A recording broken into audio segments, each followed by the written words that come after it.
Hello, and welcome back to A Moment of Focus, your go-to compliance podcast where we'll continue to bring you the latest and greatest compliance updates and available resources. I'm your host, Caleb Diaz. Now let's talk compliance. Well, hello everyone, and Happy New Year. I hope you all had a wonderful holiday season and were able to safely spend time with your loved ones, whether that be in your home or on Zoom.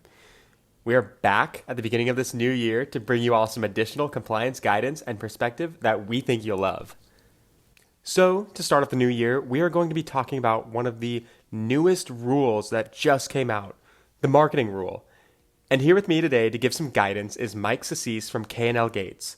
Now, Mike is K&L Gates' chairman and also serves as practice area leader of the asset management and investment funds practice.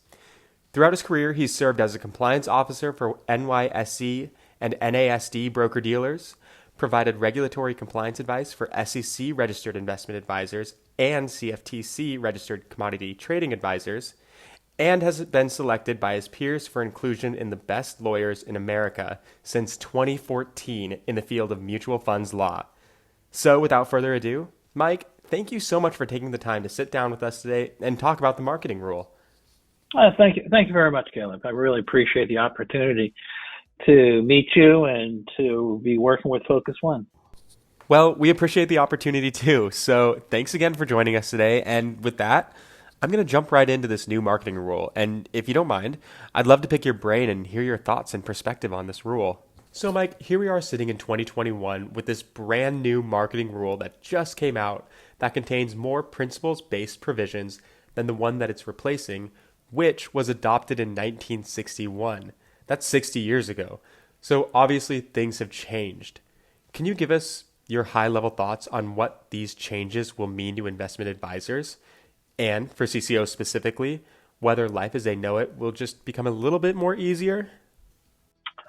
Well, it's a major change. It took the SEC 60 years to get here. But it's really a major change as to how investment advisors will be able to advertise their services. It's a total reformatting the rule. And also, I would say one of the major changes is that the SEC combined two rules into one, the solicitation rule and the advertising rule. And now they call it the marketing rule. And from a CCO's view, I think it's going to be make it much more difficult on the CCO's life, especially now because we have two rules combined into one. The principle-based nature of it will require a major rewrite, a rewrite of current policies and procedures and additional policies and procedures. But I really think where the rubber is going to hit the road is the CCOs. It's going to be very challenging to them when they're going to be pushed by the marketing people as to what the marketing people want to do. When they say, well, look, everybody else is doing it. Where does it say that in the rule?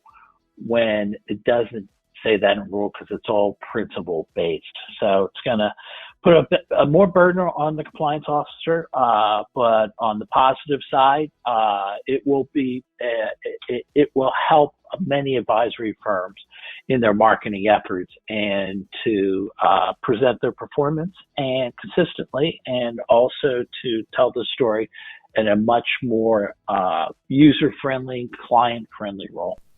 That's good to hear. You know, I think if this marketing rule can help create something that is more user-friendly and readable for both the firm and clients, that's a win-win situation. Now, another question we have is, how would you encourage investment advisors to implement these changes and transition their overall marketing practices and processes? You know, for instance, if an advisor incorporated the new rules in certain areas, but then remained under the old rules in other areas, would they still be in compliance? Well, it's very interesting. It'll be probably, I would estimate it's going to be probably 22 months really before it goes effective, because this has to be published in the Federal Register for 60 days. It'll probably be published this month. Then after 60 days of effective, and then the 18 months kick in. But it's really interesting. While the SEC hasn't officially said this in writing, we've been in discussions with the SEC staff who worked on this rule, and we asked them the exact question. Can an advisory firm comply with this rule early? Because there's some great benefits and flexibility in the rule. And the staff told us that, yes, if an advisory firm can start complying with the rule as soon as it goes effective, but it has to be total compliance. They can't pick or choose which part of the rule they want to comply, or the new rule they want to comply with, and which part of the old rules and interpretations they want to comply with. So what I would think, because of the major significant changes the marketing rule imposes on firms overall, probably depending upon the strategies and the size of the firms, and whether they and how they sell their firms and their advisory service and the products, it would be probably, and I would find it very hard for a firm to comply with within at least 6 months once it goes effective. And I don't think they're going to loosen that requirement, because it's very consistent with the SEC staff's view and some other recent rules, such as the liquidity rule under the Investment Company Act, the valuation rule under the Investment Company Act, the fund of funds rule under the Investment Company Act. So where there it was, you can comply early, but you have to comply in full. Well, thank you for that, Mike. I think it's really important that advisors know that they don't have to get everything ready for a rollout tomorrow. There are 18 months until they have to be compliant by. So they have time to get everything implemented and ready to go so they can be compliant by the compliance date. And now moving on to our final question. I don't know if you've had any questions like this or your colleagues have, but we are already receiving questions about the use of rankings, endorsements, and testimonials, and what has changed, if anything, on past specific recommendations. All those important elements of an advisor's marketing materials. We would really appreciate your perspective on this front.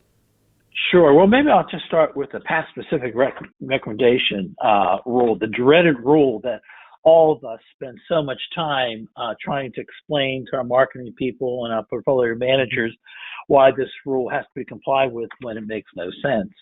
The rule is dead. Once this rule goes in effective, the past specific recommendation rule is no longer in effect.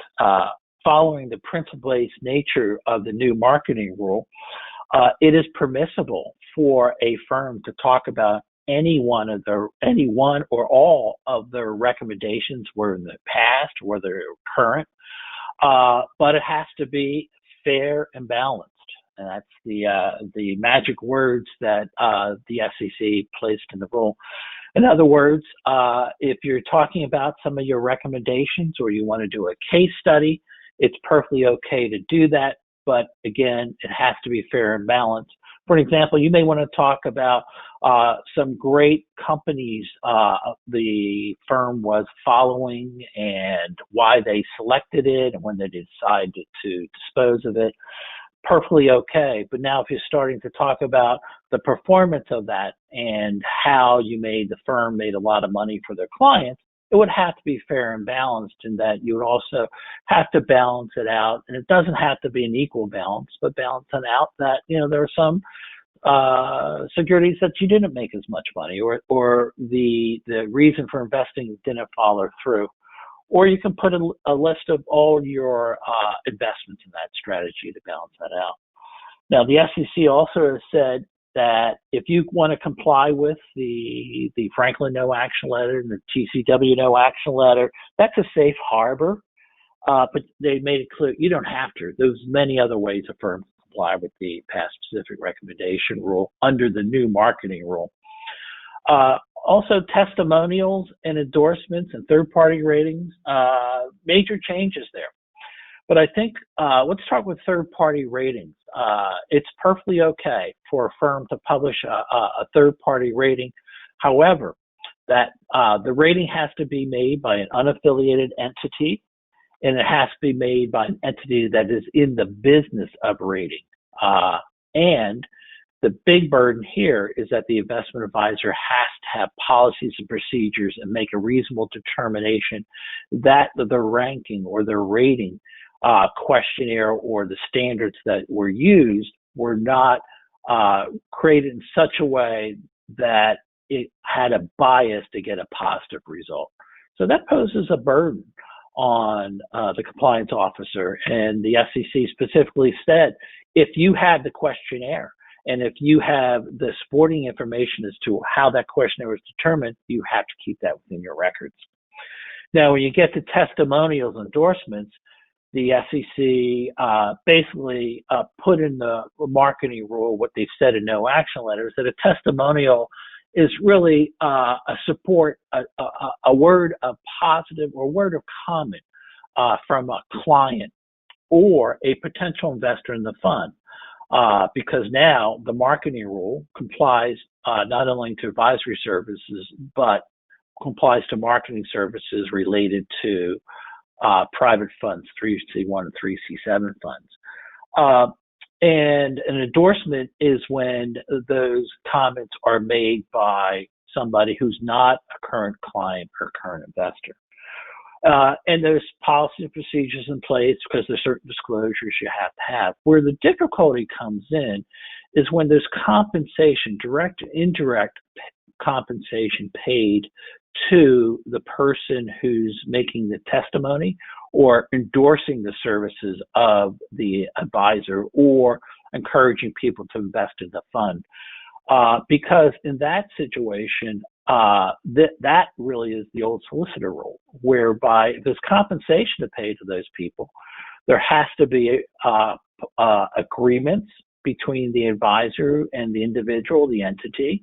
The compensation that's being paid has to be disclosed. The compensation arrangement has to be placed in writing.